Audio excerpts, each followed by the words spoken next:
I said we were coming back to Marvel's Transformers. We're starting off with a 2-for-1 special. First, let's look at Transformers issue number 52. So we start off our story on the Grand Central Space Station with our Autobot pretenders, Landmine and Cloudburst. You see them on the right. They look like humans, but they're not humans.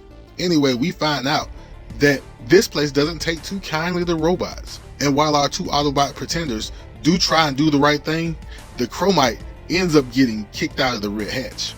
They explain to the bartender that even though they are human and don't have a relationship with the robot, they still found themselves trying to do the right thing. But why are they in such a place?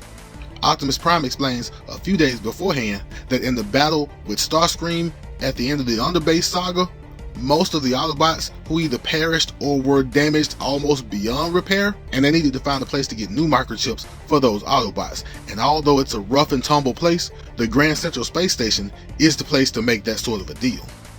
But let's just say Landmine and Cloudburst found the deals a little bit harder to come by.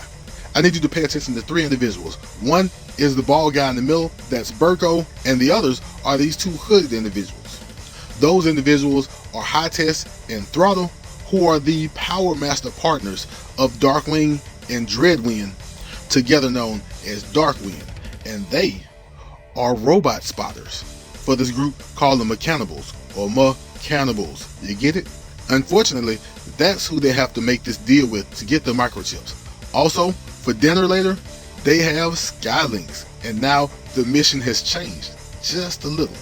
After sneaking out of his human-looking shell, Landmine causes a distraction that allows them to free Skylynx because they were told about Skylynx by Berko, the old man, earlier. And then Landmine causes another distraction so the Mechanibals can't see him slip back into his human shell. So with all the commotion, they were able to make their deal, Energon for microchips, and make a clean escape. But they can't leave Berko back there now that the Mechanibals have lost Skylynx. But while convincing Berko they are who they are, they also let themselves get found out by High-Test and Throttle, and eventually getting turned back in to the Mechanibals, knowing that they are robots and they are now dinner.